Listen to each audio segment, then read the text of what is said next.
Magandang araw! Si Roel Tanyo nga pala.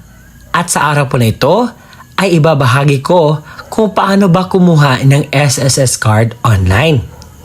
Kung hindi niyo pa alam kung ano ito, pakinggan ninyo sa aking vlog. Ito po ay step-by-step process na sa gayon po ay alam ninyo kung ano ang inyong gagawin. Ang mga impormasyon na makukuha niyo po ngayon ay purong katotohanan at dapat po ninyong sundan. But bago po tayo magsimula, inaanyayahan kita na tapusin mo ang video nito hanggang sa dulo nang sa gayon makuha mo ang proseso sa pagkuha ng SSS card online. Pangalawa, kung gusto mo ang ganitong content, inaanyayahan kita na i-like ang video na ito, mag-subscribe ka kung nagustuhan mo. At kung gusto mo ang ganitong content na pinag-uusapan ang mga information na ganito para sa mga senior citizens at iba pang bagay, ay i-bell notification mo na. At sa punto pong ito, isa-isa na nating himay-himayin at ipapaalam ko sa inyo ang dapat ninyong gawin. Kayo pa ay ready na ba? Dahil ako ay ready na. Let's go!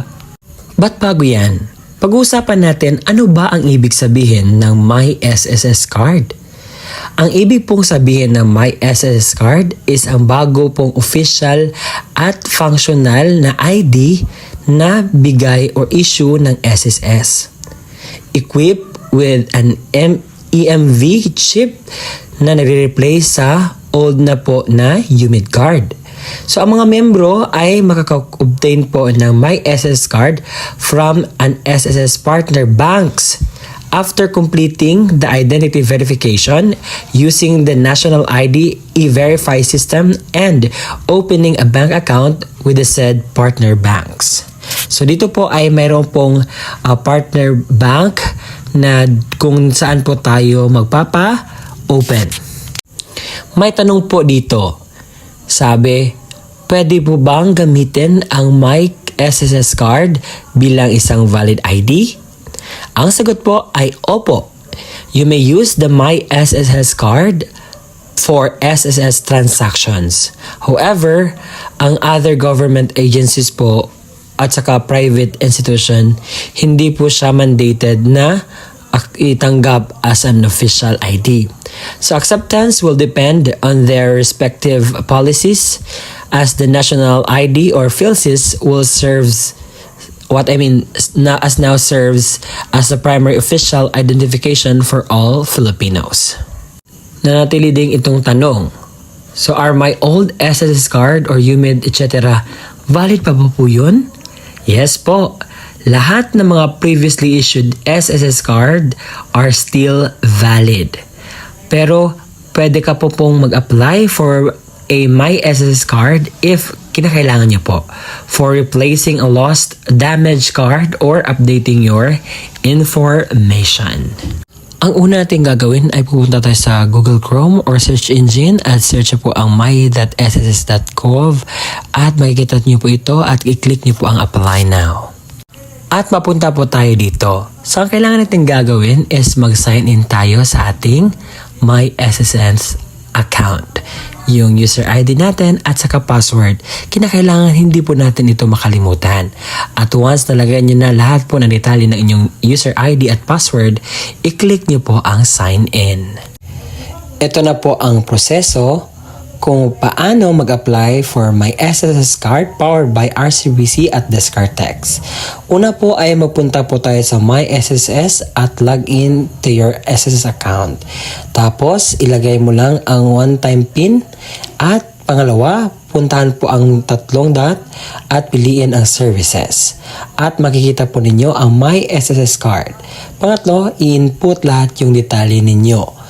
At kapag tapos na ma-input lahat, i-click nyo po ang arrow at dyan ang I hereby. So nakikita po dito ay start liveness, imukha-mukha at i-verify, tapos makita mo na success.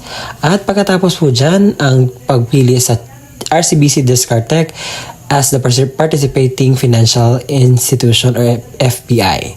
Pagkatapos dyan, agree with the sharing data consent. Kung nabasa mo na lahat yan at makita po ninyo itong take note, the SS transaction At yan po ang nakita po ninyo. At pagkatapos po niyan sa Discardtech ay i-download po ninyo sa App Store or sa iOS.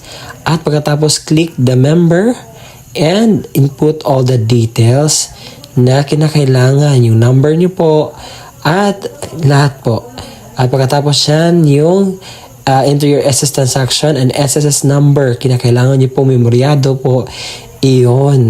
So pagkatapos po may input po ang lahat ng detalye, personal details, employment details, and etc. Kinakailangan tama po ang inyong nilalagay para iwas po tayo sa pagkamali ng mga detalye sa ating ID. So i-verify nyo po, double check nyo po lahat ng mga detalye at antayin po, mag-enter po kayo ng Discardtech sa open your account.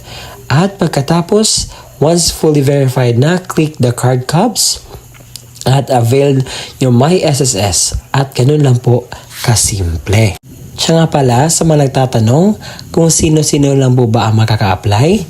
Ang mga miyembro po, prior registrants, pensioners, individual claimants, and representative payees may apply for the My SSS card provided po na na-meet nila ang mga requirements. Una, you must have an SS number tagged as permanent.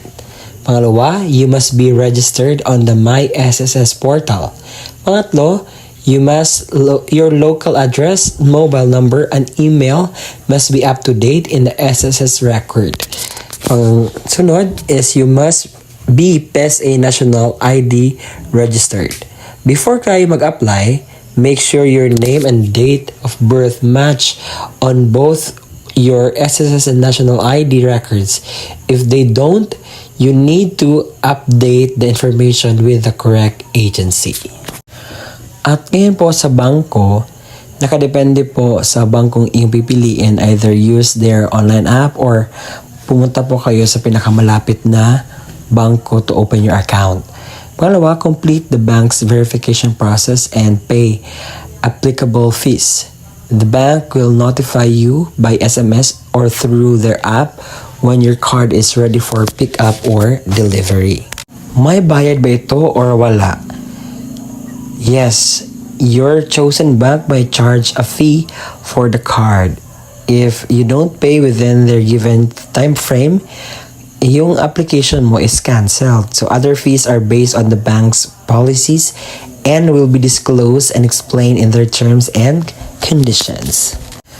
Do you need to go to an SSS branch for biometrics? Hindi na po.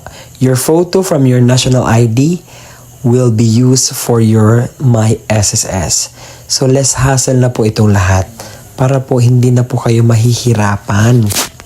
So, kailan nga ba darating ang aking ina-apply na card? Your chosen bank will produce and release your card. Para po sa Metro Manila, within 15 working days after your account is successfully po na-open. So, outside Metro Manila, so within 20 working days pa po after your account is successfully opened.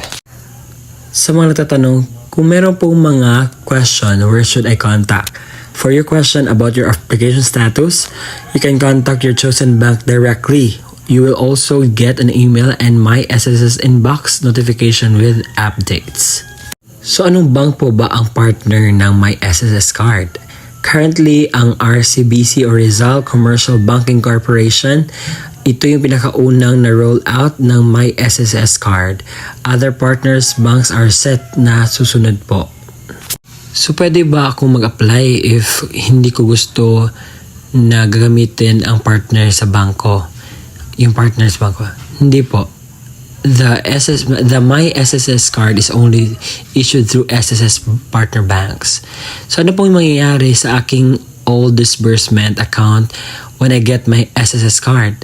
So, yung bagong My SSS card account, yung automatically po mas-set your main disbursement account for SSS benefits. Any other disbursement accounts you previously enrolled in DAM will remain in the system but will no longer use for receiving SSS na mga benepisyo na inyo pong ini-expect na darating sa inyo po. If yung My SSS card account is validly terminated, pwede po kayong mamili sa previously enrolled accounts or enroll a new account and set it all as your disbursement account. Pwede po mag-apply ng multiple times sa My SSS card? Hindi po. You can only apply for one My SSS card with one bank at a time. So, paano ba mag-switch sa other different banks? You must first i-close yung pong existing My SSS card account with the bank. The bank will then notify to SSS na i-deactivate yung card at yung lahat ng mga records. Once natapos yung deactivation, mag-apply ka ng bagong My SSS card sa different partner banks. These procedures also apply sa UMID pay card holders. Kailan mo ba ang My SSS card available? The full program is expected to be available by September 2025 at stay tuned na po tayo sa karagdagan po ng mga impormasyon. At charan, ito po ang kulay ng inyo pong My SSS card. So maganda din na paggawing valid ID. Pero hindi po siya valid ID na para po sa lahat ng mga transactions. Only in SSS transactions.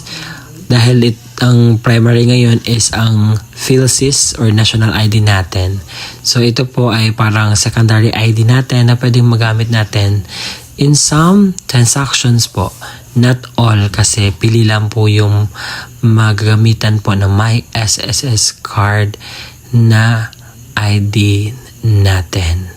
At inyo po napakinggan ang proseso kung paano po kumuha ng My SSS card online. Less hassle na po ito dahil pinaikli ko po talaga at pinapaalala ko po sa inyo yung pwede nyo gawin sa pagkuha ng My SSS card sa online. And I hope na nakatulong ako sa inyo ngayong gabi o ngayong araw na maibigay po ang vlog na ito para po sa inyo at sa yun po ay meron kayong knowledge kung ano yung gagawin ninyo.